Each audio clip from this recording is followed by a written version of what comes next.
Hello everybody. Today we present Future Light in Ceramic, which is a project devoted to young artists, ceramic and designers, curated by the Porzellanikon Museum in Selb inside the EU project CERD. CERD means creative entrepreneurship in ceramic regions with the aim of educating, developing, encouraging. 8 partners are involved in this project. Faenza, of course, the Ceramic Museum in Boleslaviec, New Design University in St. Pölten, Ilmenau University of Technology, University of West Bohemia in Pilsen, the Tourism Cultural Center in Krani, the National Museum of Slovenia, and of course, Porzellanikon Museum in Selb, which is the lead partner of the project. The selection of Future Light in Ceramic was supposed to be exhibited in Faenza as a parallel exhibition of the Faenza Prize. Unfortunately, we were forced to cancel it. So the idea of this conversation with the Faenza Prize artist, which has a great success, was used also for the 8 artists selected in Future Lights. Victoria Marotti and David Zinda were part of this group, but we already interviewed them in the previous weeks because they were selected as young talents of the Faenza Prize too. At the end of our conversation, Jana Göbel from Porzellanikon in Selb will close this meeting. So time is elapsing because we have 8 talents that we would like to listen to. So we start the conversation with Carolina.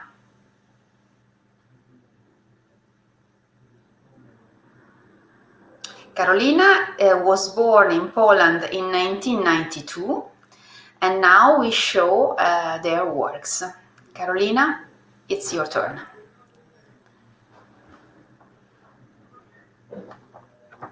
Unmute the microphone. Okay. Hello, everyone. Hello, Claudia. My name is Carolina, and I am from Poland, as Claudia introduced me. And I have been selected as Future Light in Ceramics in 2020. Thank you very much for this opportunity of taking part in this talk. I would like to present some of my works. Some of my recent works that I did. I work basically with the throwing wheel and all the aspects connected with it, including vessels, but also the fact of using human and natural forces and matters. I want to share some of the recent work that I did. I like observing the properties of wheel-thrown clay and its potential as a material. When I work, I plan the idea of the piece and the method of building it. I try to indicate the clay to behave according to some scenario or my vision, but the final part I try to leave for the unexpected to happen. I like this moment of a surprise when the beauty comes up and the parts that are done without my control, they show. So here in this project, I was basically observing the gravity as a powerful and invisible force participating very actively in modeling process of the clay. And next slide, please. And this is a project that I started recently. I'm still working on. It is named Vessel, Building, Object, and the Space of Matter.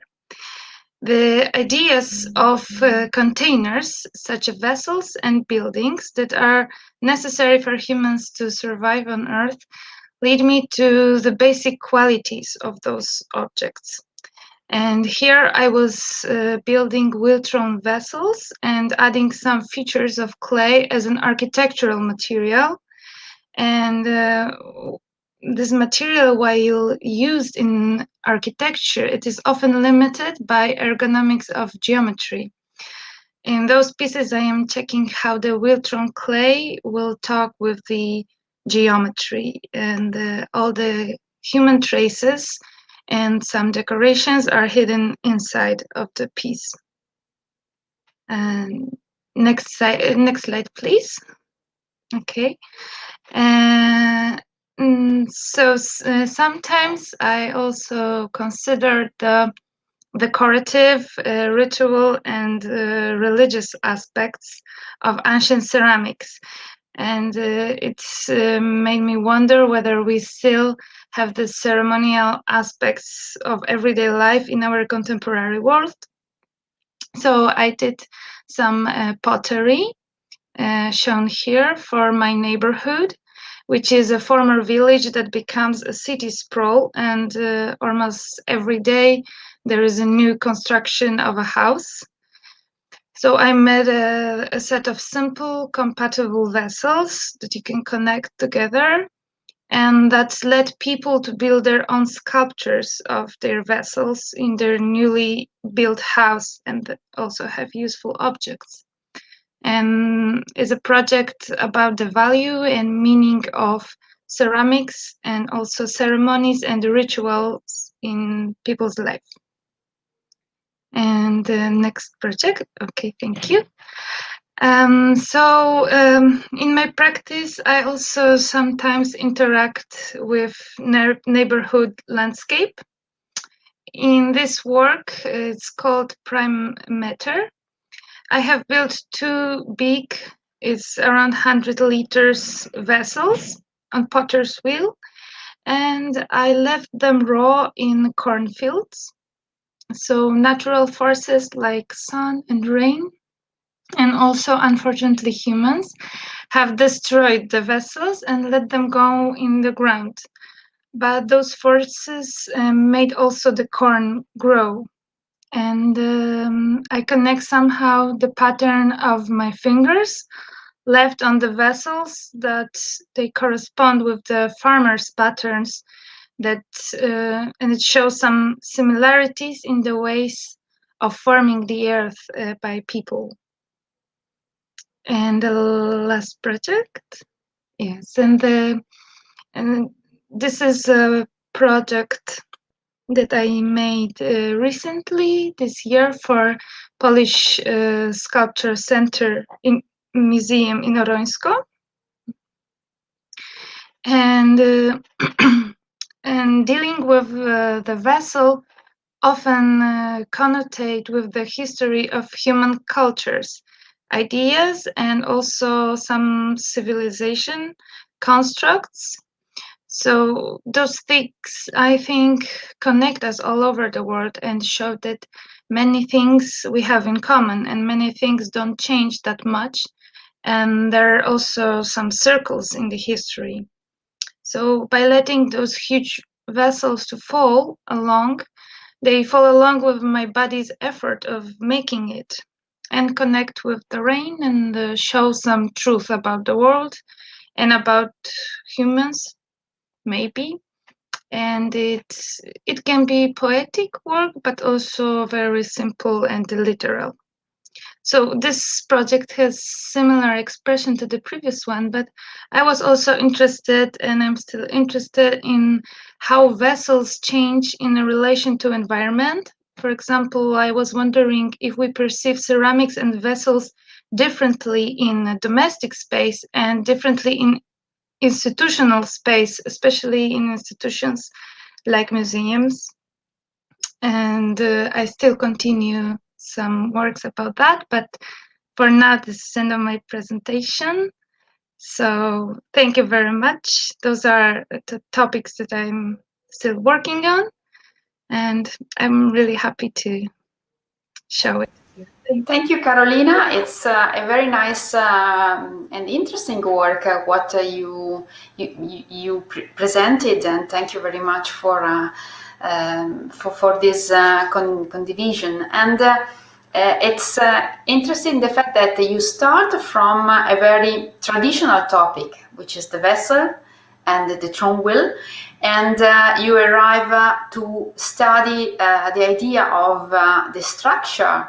It's in a kind of architecture of the body of the work, and then you study and you research how it collapses and how it reacts to the landscape. For example, in that beautiful work that you presented in this land, and it's very interesting also the fact that you put in contact the clay with the nature, and it's a kind of performance what is done with your work. I have a question, very technical. Which material do you use? Is it earthenware, stoneware, porcelain? I try to use basically local materials and materials from Poland that we have in here, and especially when I use big amounts, I try to find the closest resource that could also not affect the ground and the structure. But I usually work with stoneware. Porcelain, I'm still not ready, is a very difficult material, and yes, for throwing I usually use Yes, this. it's better also for the dimension that you are working on. So thank you, Carolina, for sharing with us your work, your journey, and I will give the word to Maruja. Maruja was born in 1995 in Slovenia. Hello, and Hello. so we start your presentation, and the word is to you. Thank you. First of all, I just really want to thank you for this opportunity. I'm very glad that I can speak about my work. And as you already told, my name is Maruša and I'm from Slovenia. I'm currently finishing my master's degree in ceramics. And now we can move to the first slide. So the focus of my work is an everyday object. I'm very interested in objects around that I found in my surroundings, and this is an installation that I did in 2019, and I kind of combined everyday objects with intentionally made pieces that I threw on the potter's wheel to give them another context, to give them like another meaning. And if you move to the next slide.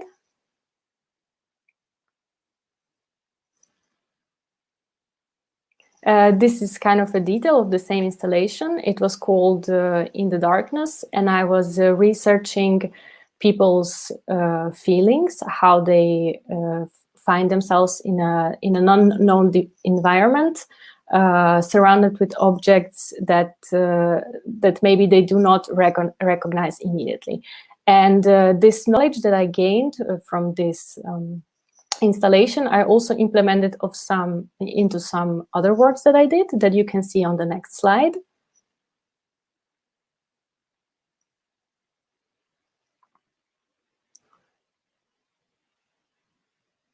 Yes, this is, I used stoneware for this piece, and I threw it on the wheel, and then I manipulated it into the shape I wanted. And after that, I went to the store and I looked for the pieces that I thought that will go well with the shape. So first I made the shape, and then I looked for the pieces that would kind of be good with it.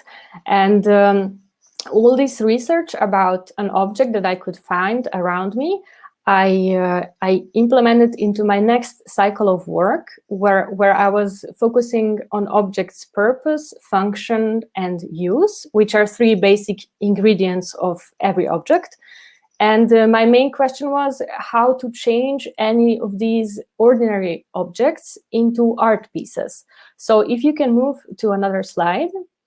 You can see I started this next cycle of works. I was making wheel-thrown objects that kind of resemble something that we can recognize from our everyday life, maybe a vessel, maybe a vase, maybe an urn. But I close these objects, so they have no specific function, and the person who is observing them, he or she needs to decide what is the message of these objects, what are the associations that they get with them. And if you go to the next slide, this is next work in the same cycle. This is a very different work. It's made out of porcelain. And I made it with slip casting. And in this project, I as well took objects from everyday life, but I transformed them into another material, which meant that they lose their initial function, because now when they are made out of porcelain, they cannot be used anymore. If you will play with them, you will break them. This is what it means. And this research then led me to another idea, which you can see on another slide, where I also took object from an everyday life. This is an earbud that we use for cleaning our ears. I dipped it into porcelain, and then I started building new compositions out of it.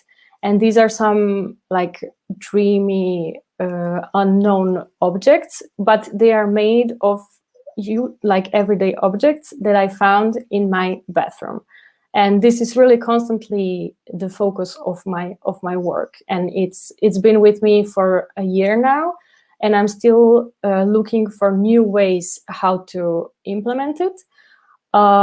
These photos that you see, these works are not fired yet because I had to leave them when I was on exchange.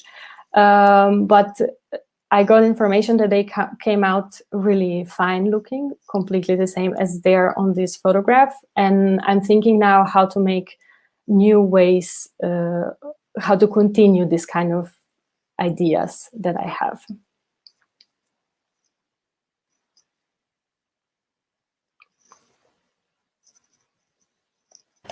Thank you, Marusha, for your presentation. It's interesting, this kind of rethinking the object and imagine them in another situation. It's a kind of starting from the quotidianity and arriving to another platform of imagination. So you don't recognize them. It's a work of imagination, very, very important. Also for the visitor who is going to arrive and to see and to imagine your process and your work. And it's interesting also the fact that you put this composition of object with starting from the clay and finding something that could create a new composition, something different for your work. So many compliments, and it's let's think that it is a kind of very philosophic, conceptual work. Yeah, it's very conceptual work, and why I decided to do this is also because ceramics is a field that it's really strongly connected with craft, right? And the basic of craft are objects that you can use, everyday objects. And so this was the main idea, then how looking for different ways how to transform them into art pieces. Because art pieces are not art pieces only because I decided for them to be so, but also because they are presented in galleries because of the whole institution behind it. And this is also a very interesting topic that I'm working on. Yes, it's like if you interrupt the aim of the object of the design. So you interrupt it and you change it and you make it different. So thank you for your explanation and thank you for your presentation. So let's move to Petra Wieser, who is Austrian, was born in 1990. So let's start our presentation. Yes. Okay, yeah, hello everyone. Thank you, Claudia, and thank you for this great opportunity to show my work here. Yeah, in the following slides, you will see 3 different projects of mine, especially made out of porcelain, because I don't work exclusively with ceramics, but ceramics became my material of choice for expressing my ideas. And in my works, I always try to put the everyday life and daily routines into account. And I was always fascinated by the impact simple objects can have on people and on their behavior. So when I look on my favorite items in my living room, they have the power to make me smile and make me happy. I don't know if it's just me who feels this way. Maybe it's some sort of objectophilia, but nevertheless, as my diploma project in my design course called Manual and Material Culture, I wanted to create something game-changing, like a new innovative project or design that helps people and makes the world a better place, and this common utopia amongst designers. And yeah, I spent days and nights of thinking and put much pressure on myself, which left me quite empty and desperate. And the only question in the end was, what was this all good for? And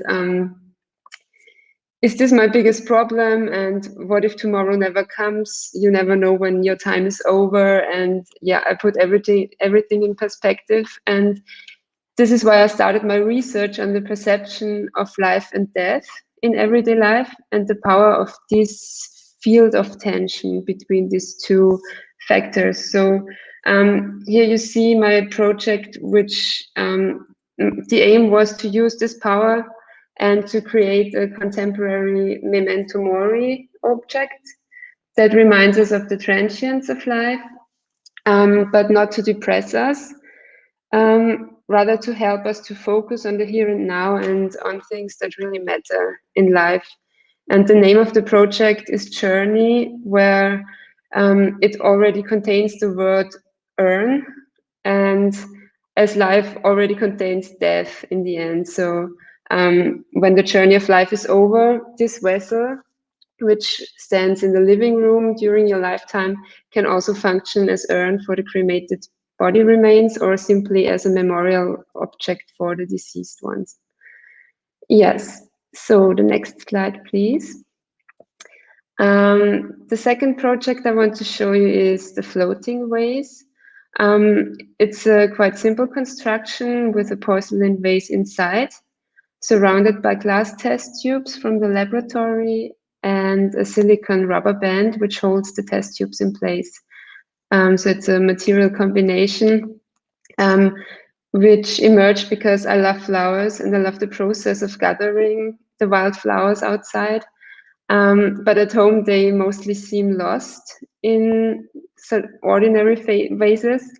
And yes, this form came into my mind while I was dreaming. So a vessel in the middle, which is able to hold a bigger bunch of flowers, but can't stand on its own. So it needs the support of additional vases for individual flowers to become one unit, and which this sculpture can also stand for itself as an object, but can be manipulated with flowers in various ways. Yeah.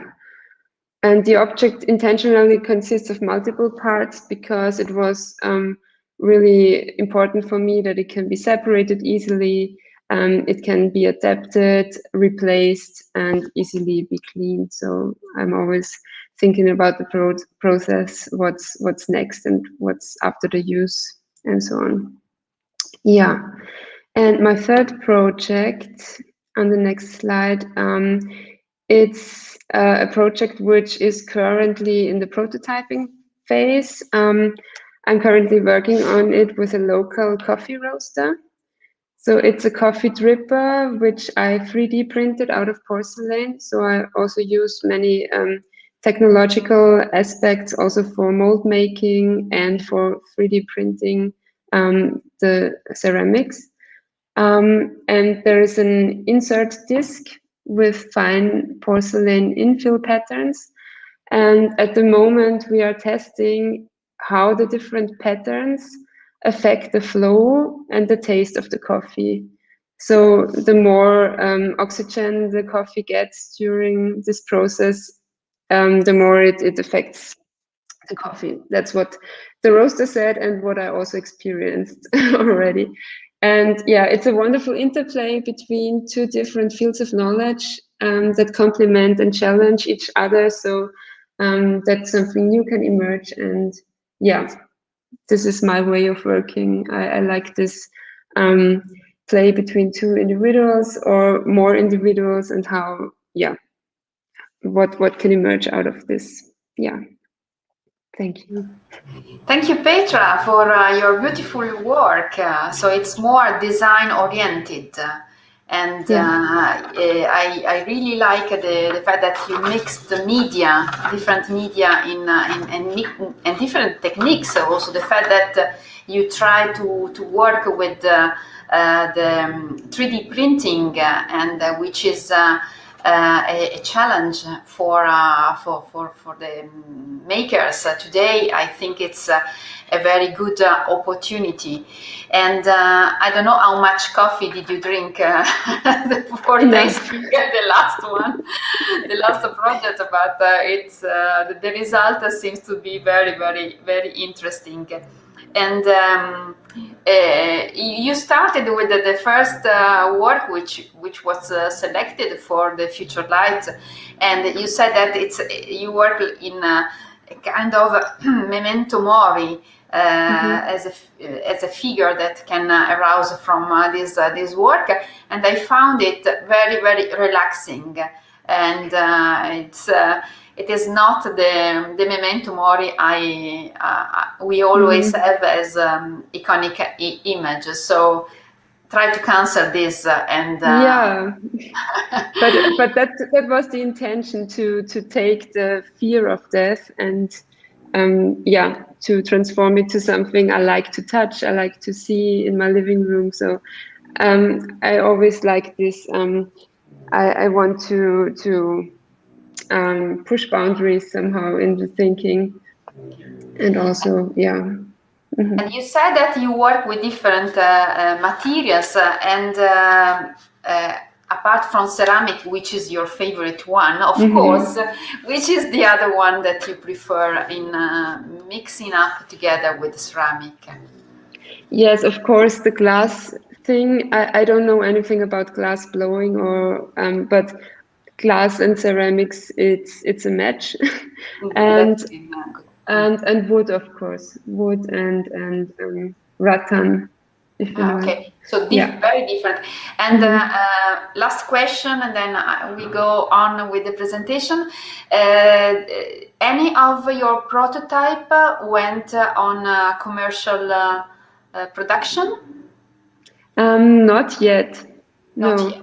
Okay. I'm totally in the middle of, do I want to produce it by myself for limited editions, or do I want to be a designer and put it out into the world? So yeah, it's in process.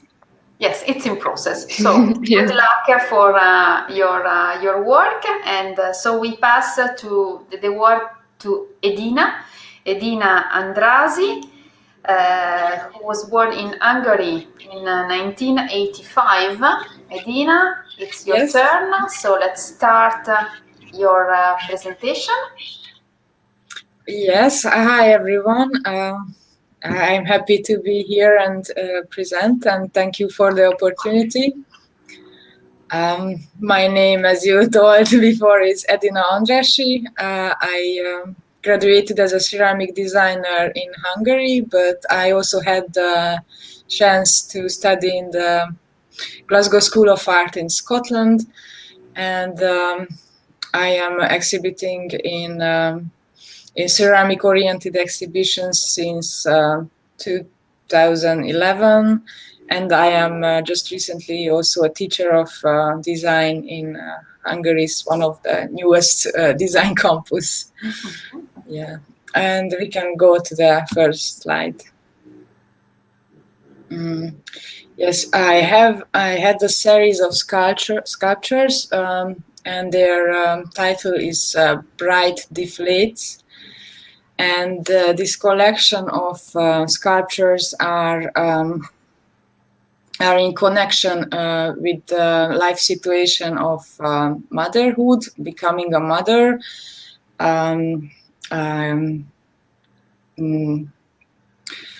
pregnancy, childbirth, and the trauma of surgery.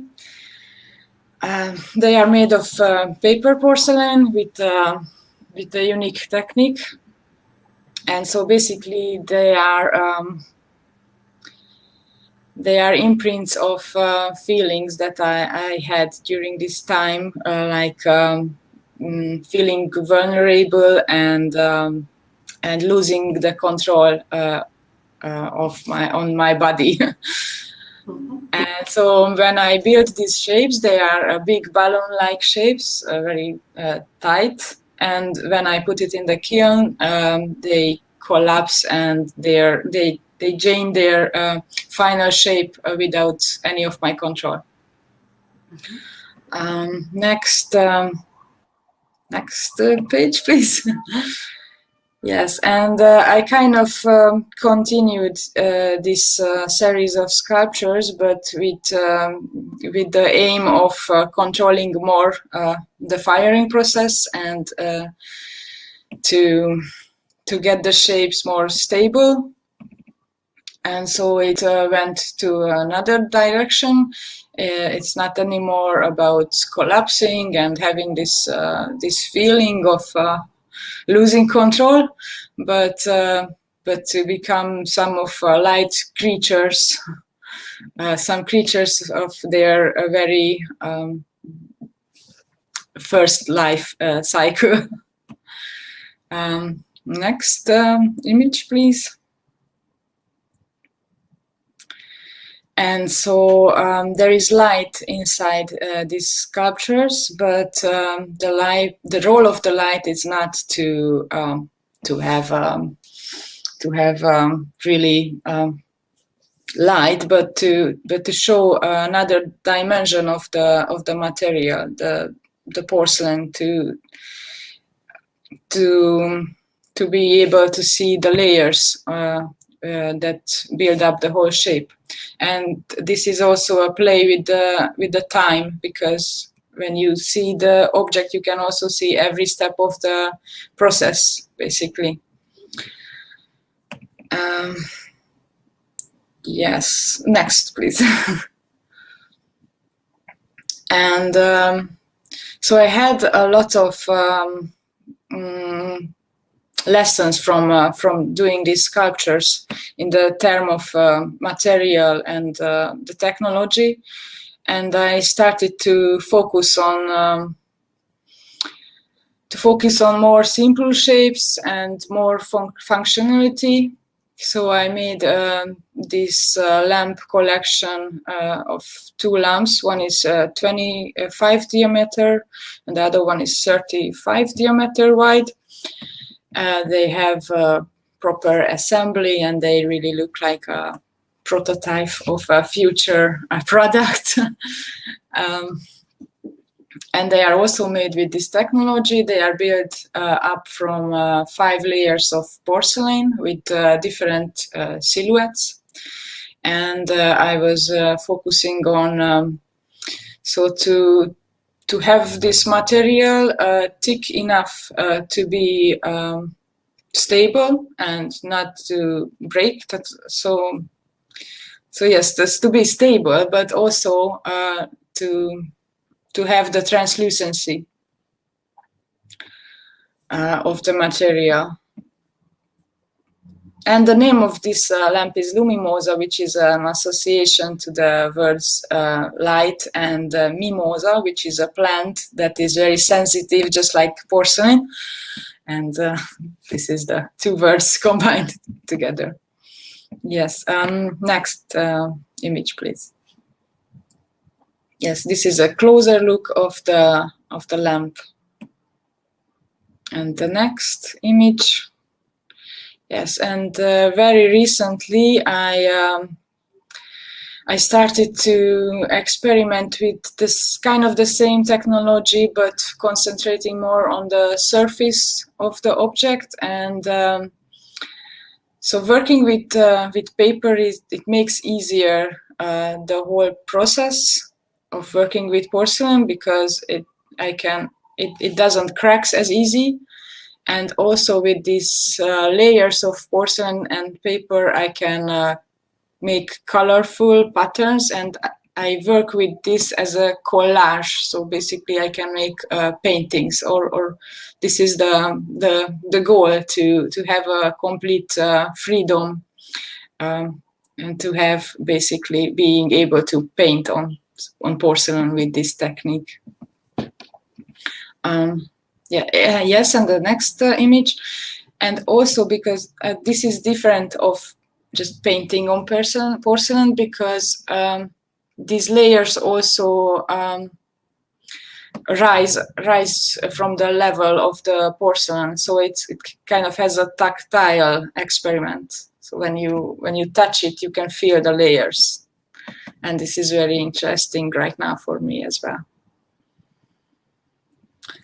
So basically, this is what I wanted to say to you. Thank you, Dina. It's I'd like to thank you because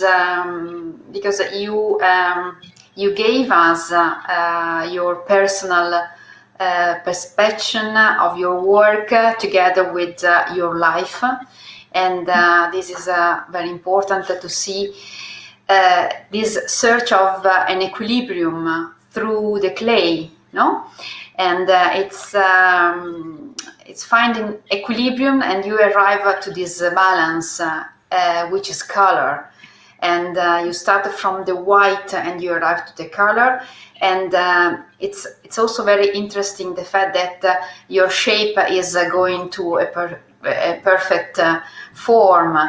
And the fact that you use this light inside is not a real light, but it is for shaping, for creating a form, for underlining a kind of pattern which is inside this slice of porcelain that you put together. So it's a fantastic work.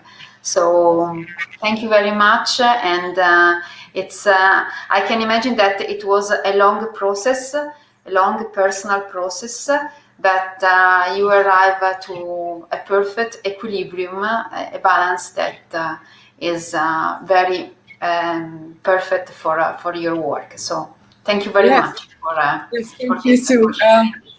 It was also a good lesson for me to find out that what is the connection between my works and between my life situation, because that was not that obvious when I was really doing it. But later I understood what is all about. Yeah, I imagine. So thank you for sharing with us your experience and of course your life. Thank you very much. Thank you. You are welcome.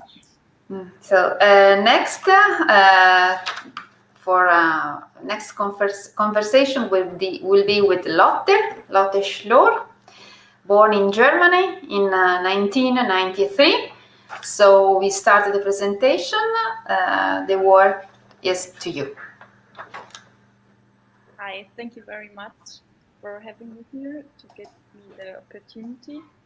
And yeah, as you already said, I'm Lotte Schlor. I'm a porcelain painter by training and studied ceramic and glass design at the Friedrich University of Art and Design in Halle in Germany. And I will now present you my recent project, my bachelor project, M3 Machine Mass Mold, in which I developed a low budget pressure casting machine to help designers experiment with pressure casting. And experimenting myself with this machine, I discovered a rotatable plaster mold that I show you. The 3 M's symbolize the 3 parts of my work. in my thesis. The first part, we stay with this picture. The first part, I had to control the machine. Pressure casting is an important technique in the porcelain production, and compared to slip casting, it allows to shape the inner and the outer form of a product. And pressure casting machines have been around in the porcelain industry for decades, but only in large production, and they are very expensive. So experimenting with pressure casting machines are basically impossible because the molds to build cost thousands of euros. And inspired by Japanese crafts, I built this machine that work with cheap plaster molds, and so more people could work with it and experiment with porcelain pressure casting. Now, next slide, please. The second M, the mass, was to find out how my machine is working. Therefore, I had to get deep into the material to find the right composition of the mass, and the experiments were essential to find the right combination of the time and the pressure in the machine. It took me over 200 experiments, which I documented in a printed code on the porcelain to recognize them and to categorize them. With a working machine and a correct porcelain mass, I was now able to experiment with the machine. Next slide, please. Working between design, crafts, and industry, I'm fascinated by what separates them. Where does the industry begin and where does craft end? The last part of my project is maybe the most important. It's the mold and the result I got out of it. To save costs, industry create identical products. On the other hand, craft create unique results. Crossing the line of both disciplines and experimenting with my pressure casting machine, I discovered the rotatable mold. It creates unique results in an industrial manner. A pattern is cut into both parts of the mold. The rotation of the halves create endless variations of the original pattern. Every time I pressure with the machine, another pattern is made. Using only one mold gets me various results. Every result is an industrial unicum. Next slide, please. The rotatable mold offers me many possibilities. It is a simple principle, create related but unique objects. This is very interesting to fields where you want to individualize your product. Also, having only one mold save material space and costs. Apart from its functional perspective, the rotatable mold is a new production technique that questions previous definitions of craft and industry. Experimenting in between design, industry and crafts, the mold together with the pressure casting machine allow me to push porcelain design in the future. Next slide, please. Thank you very much for your attention, and yeah. Thank you, Lotte. It was very interesting, this focus on design and industrial production, and you started from let's say a very craft and handy pattern, and then you move to the possibility of a series of production. And my question is, did you have already a production of this, or it is just a study? Did you have any interest from any industries on this work and on this technology and on this idea? Because it is a very simple idea with the mold, but it can reach very different and particular subjects and possibilities of this object. Yeah, I would like to have it already in production, but that's not the case. I am in contact with some companies, but the coronavirus came in between, and yeah, so I'm working on it. So good luck because it is a beautiful project, and we hope to see it in all the design workshop in the world. Good luck and thank you. So let's pass to Anna. Anna Miadze.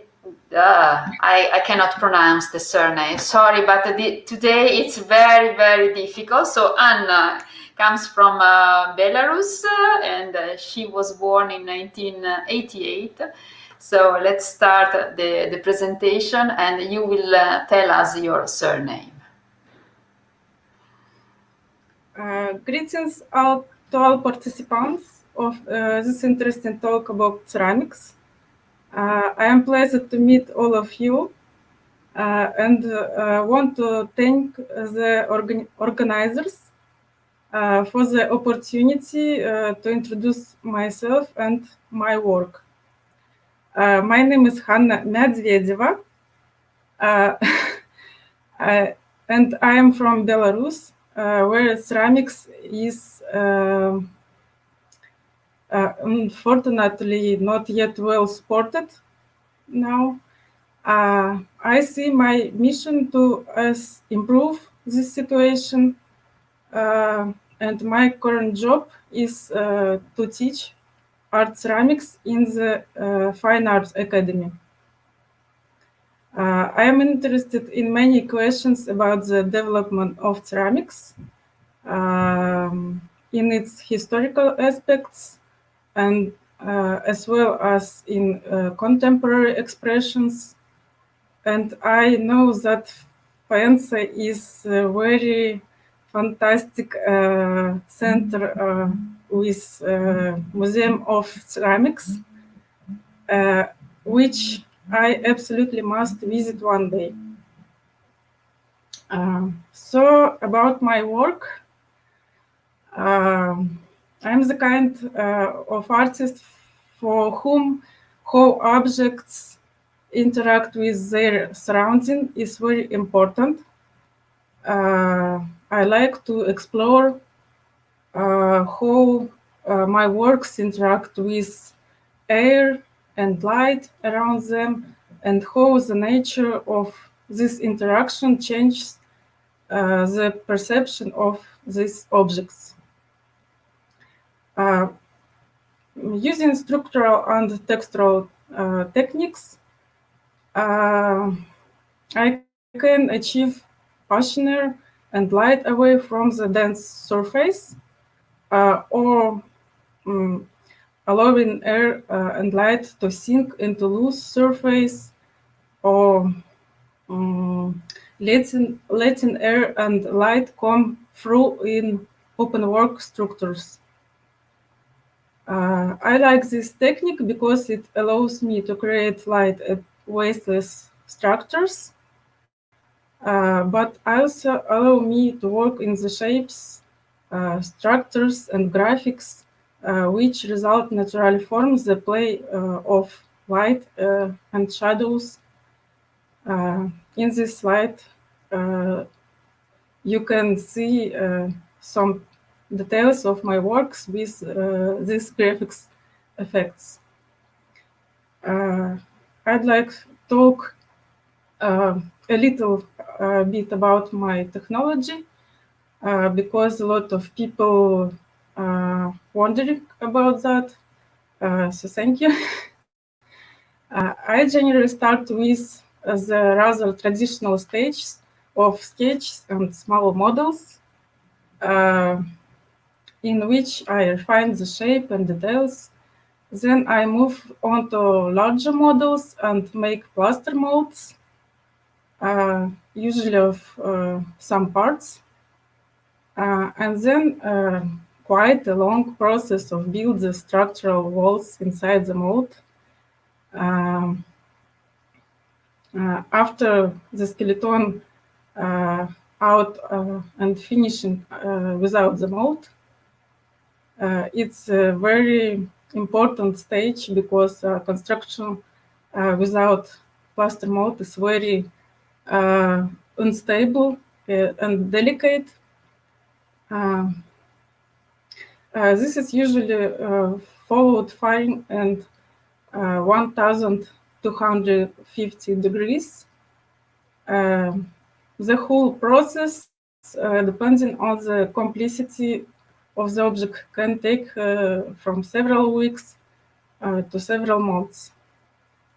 And next slide, please.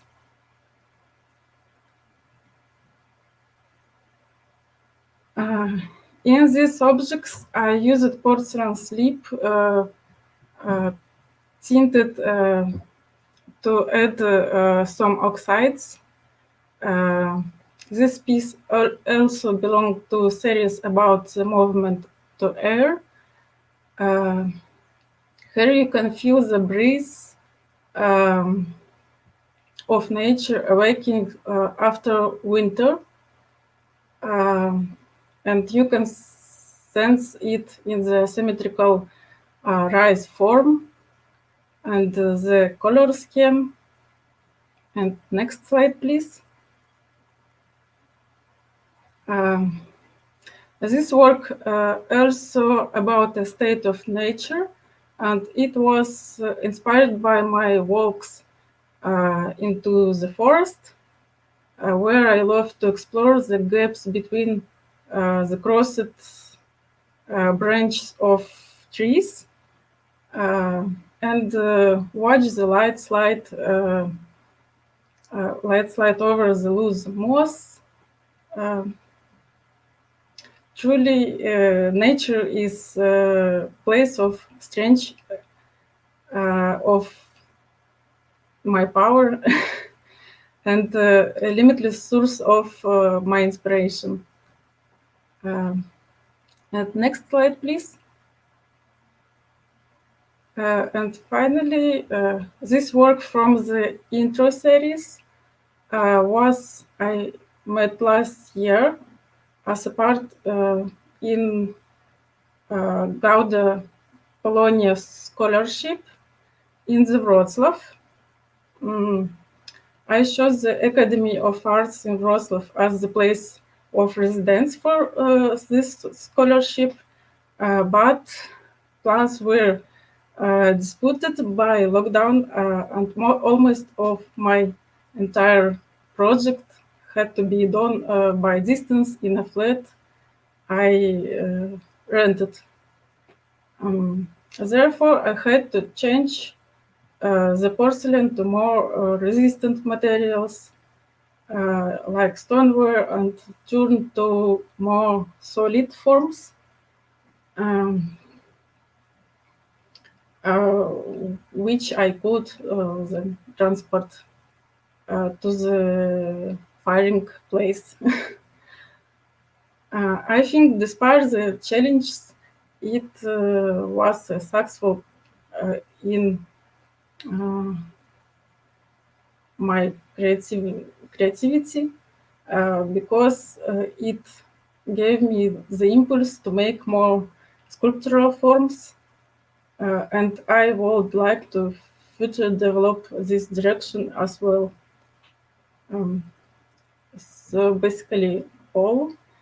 Thank you all for attention. Thank you, Anna. Thank you for your presentation.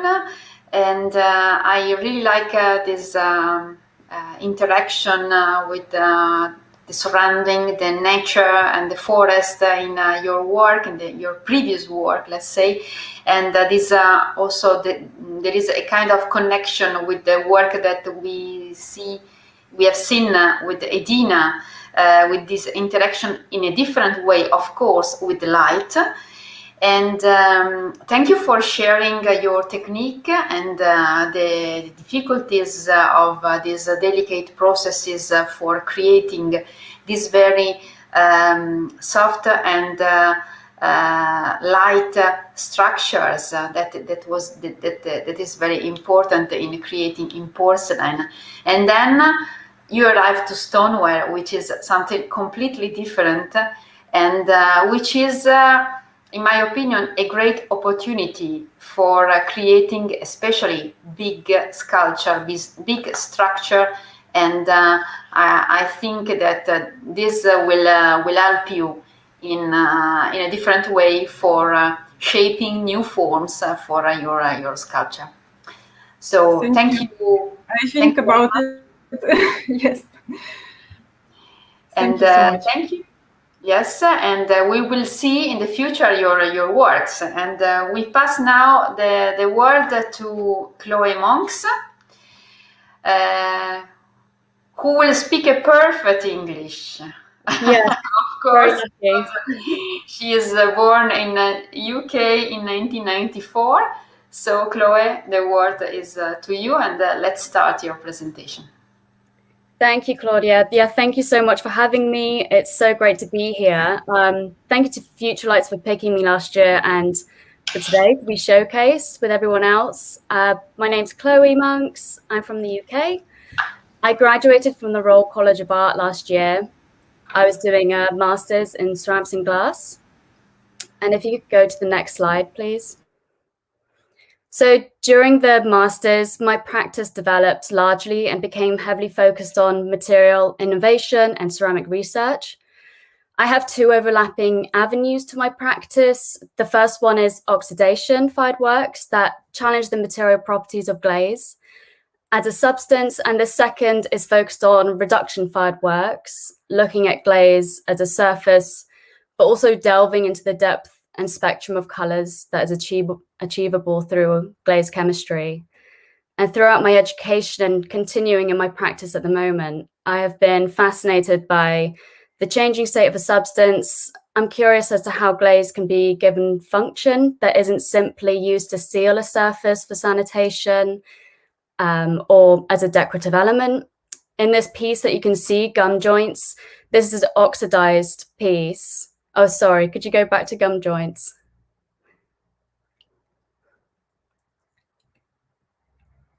I'm exploring how glaze can be used as a glue to join up the ceramic fragments together, and further questioning how glaze can gradually become the body of work itself. But obviously, anything that's fully a glaze will just collapse and melt.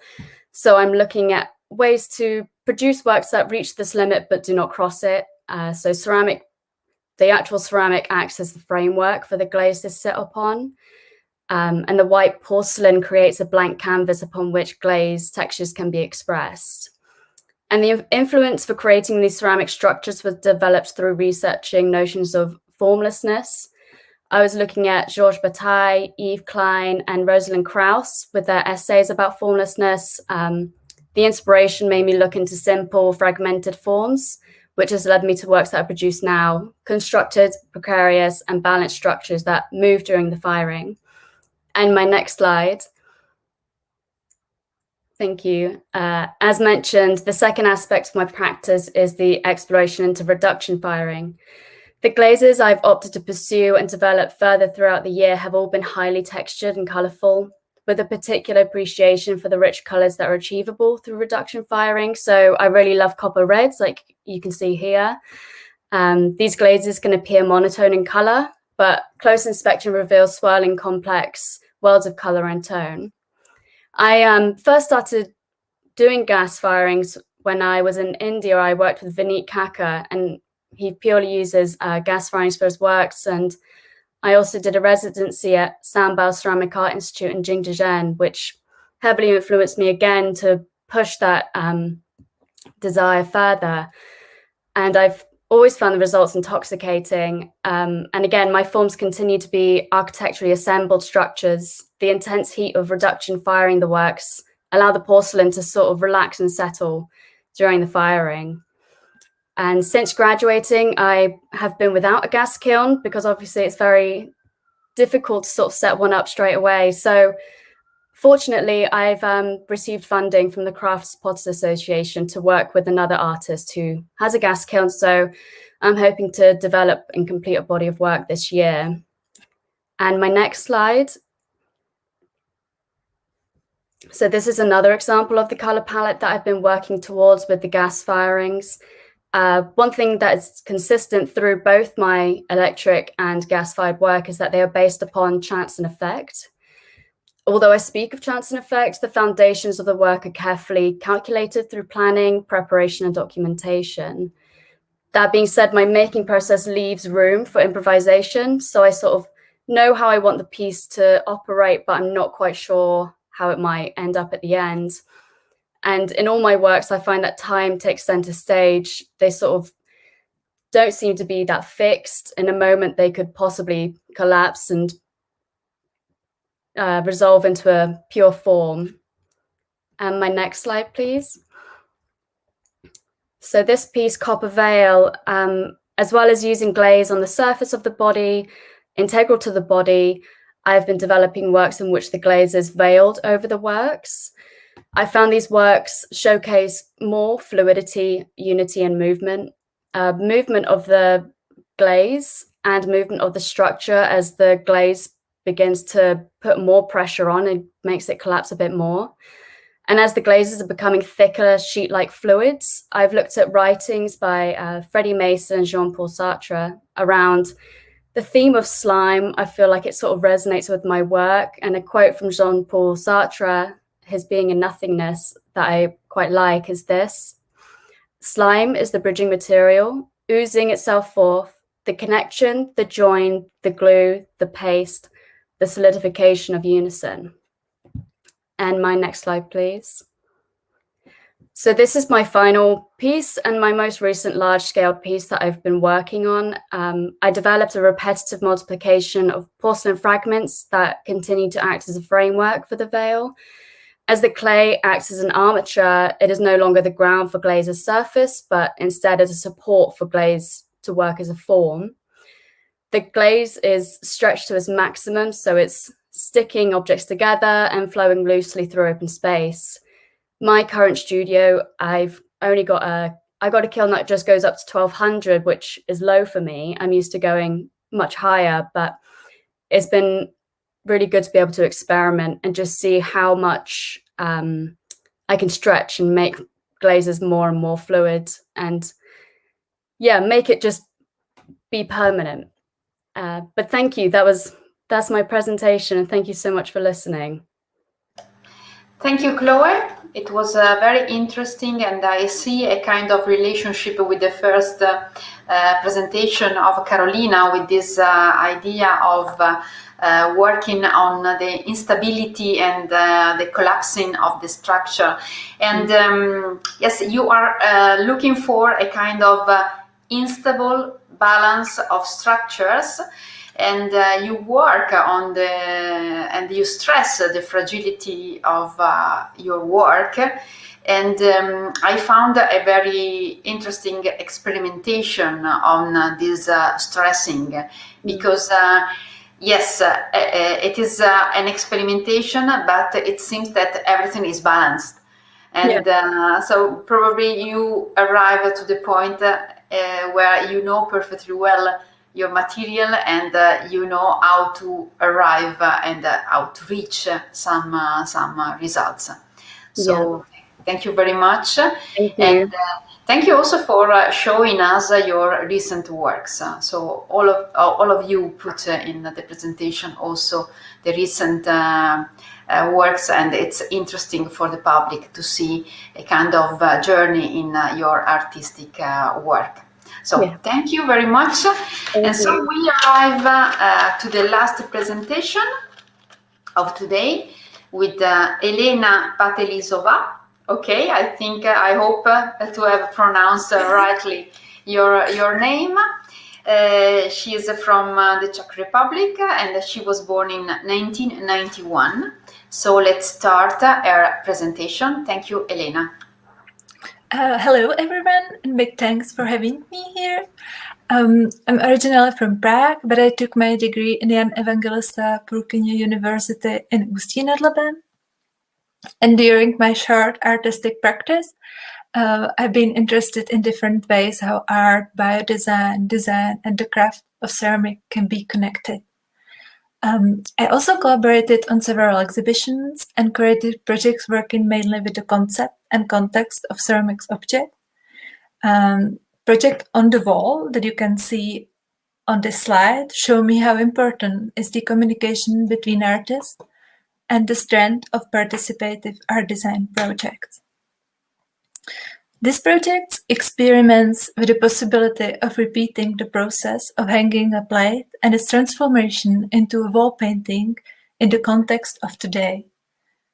The installation presents a series of plates, the undersides of which became the media and frames of artists' outputs. These visual materials were created by the following participating artists: David Bam and Jiří Franta, Jiří Kovanda, Auden Mortensen, Adéla Svobodová, Tomáš Svoboda, Štěpánka Šimlová, and Jiří Tým. They are all my very favorite artists, and I still cannot believe that they agreed to collaborate on such a student project. Auden Mortensen wrote a beautiful lines for this project that you can see down in the left corner.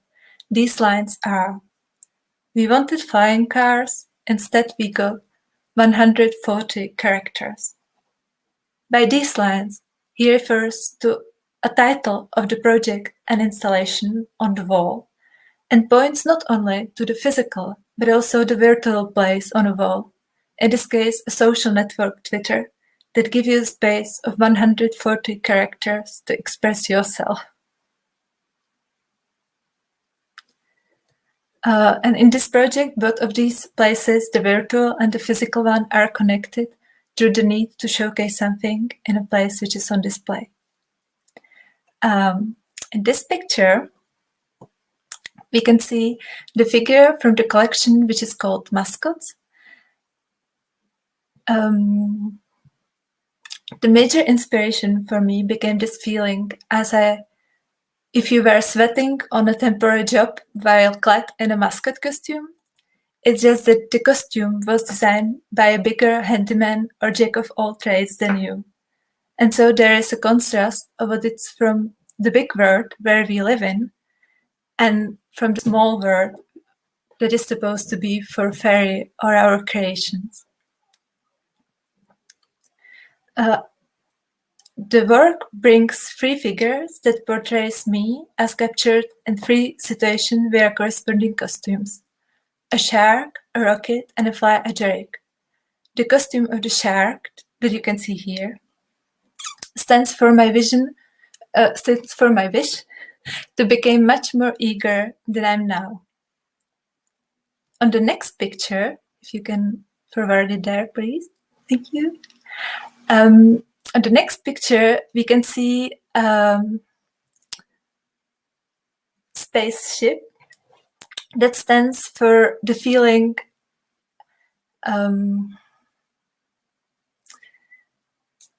which is very actual in these days. And it's the situation when one has the feeling that we are not able to keep speed with the rest of the world. And I do say that people tend to shoe costumes onto their own life situation, just becoming mascot of themselves, partly a mask, partly an aimer, and partly a dose of sentiment. We do select some parts ourselves, and others get stuck onto us on the road, and something is simply given, such as the size of our shoes. And that is what this project is about. And if you can go to the next slide, please. Here we can see the fly agaric This is the last figure, and this figure stands for the feeling that of disagreement and the situation when not everything that looks tasty or charming is actually edible or good for us. And on the very last part of the presentation, thank you very much.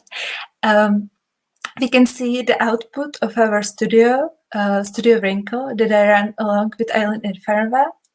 And our project tends to be either of the slow design variety, or they utilize the idea of recirculation and recycling. We aim to slow down the viewer, let him think about new possibilities, and maybe also about the fact that wrinkles can be beautiful.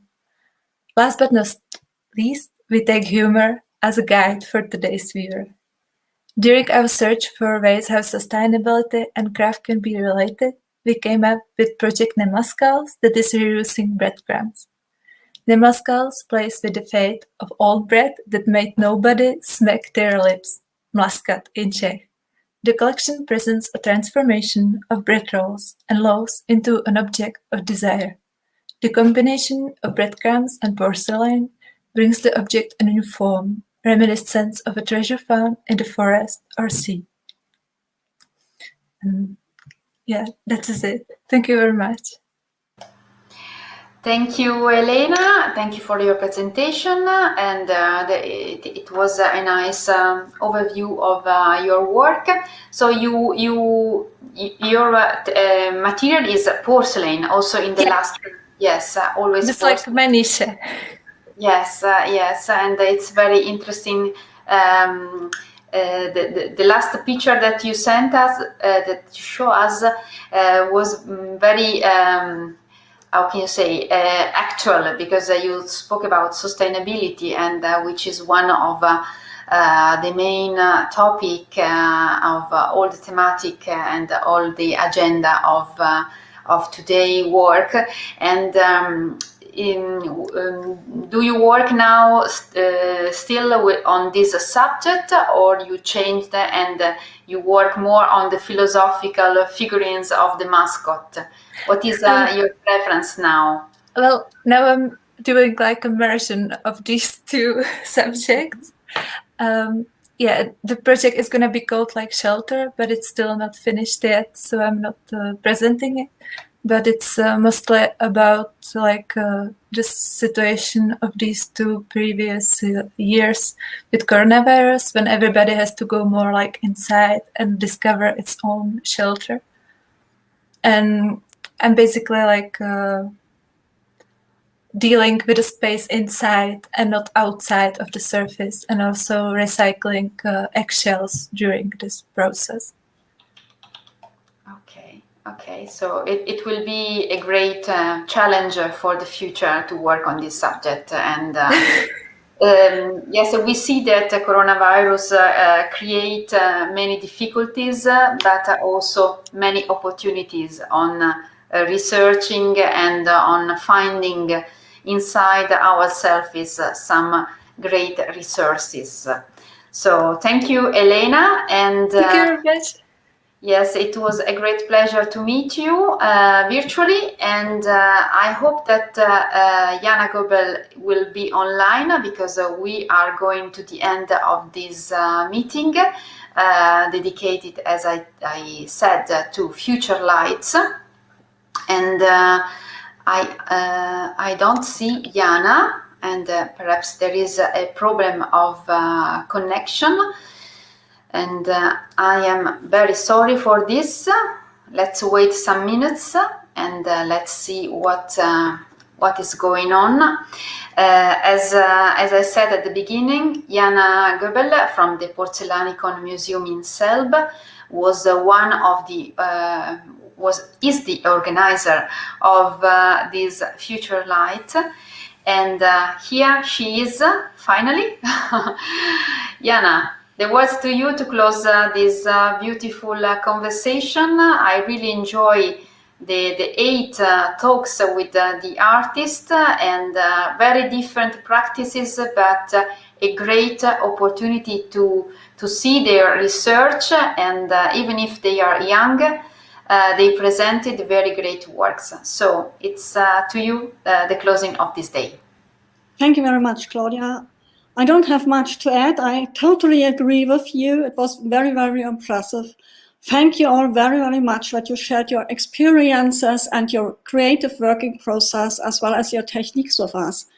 It had been extremely interesting to hear the stories behind your work and what influence your works and how you include your life experience into it. There was also a lot of heart into the work we now know or understand even better than before. So you all have very different approaches on one hand, but in my opinion, you two have much in common on the other, because you all like to experiment and to push the boundaries of your material, and you all incorporate and respond to the contemporary social issues and conditions we live in today. And that's really interesting to see and to hear. And it's also very impressive and astonishing how your results look like and really what's behind it. You all three you are still very, very young, and at the beginning of your career, you already have a signature language and you create unique objects. And you also have all shown that you have a profound knowledge of your handicraft, your material, and nonetheless, you all have found already innovative and new techniques to create your own objects. So you have proved again that you are the future lights in ceramics, and I can't wait to see more of your works and to hear more of your stories behind all this. I'm really looking forward to this. And although you all have already mentioned it, I too want to add it. Thank you very, very much, Claudia, that you and your team made it possible to present the Future Lights 2020 and 21 within the Faenza Prize. I know it was a big effort because our plans didn't turn out as planned, but it really was a great opportunity, and that's why a big thank you to you all. Yes, thank you, Jana. It was a great pleasure to host you in this panel of talks, and it was a great opportunity because these talks, this conversation will stay on our YouTube channels and can be seen all the time. So we won't cancel it, of course, and it will be a good opportunity for everybody to watch again and to focus on your work. So today we ended our program of talks, as you know, but next Saturday, March 27th at 4 p.m., we will present the book of the 61st edition of the Faenza Prize, this very special edition, as you know. Inside the book, of course, there are 20 pages devoted to future lights in ceramic, and so a part of the Faenza Prize will be also for you to we stay together in this project, as was the original idea that we share with Jana. So thank you very much, everybody. Thank you for sharing your experiences and your research with us. And the next appointment and invitation is for next Saturday. Thank you very much. Thank you.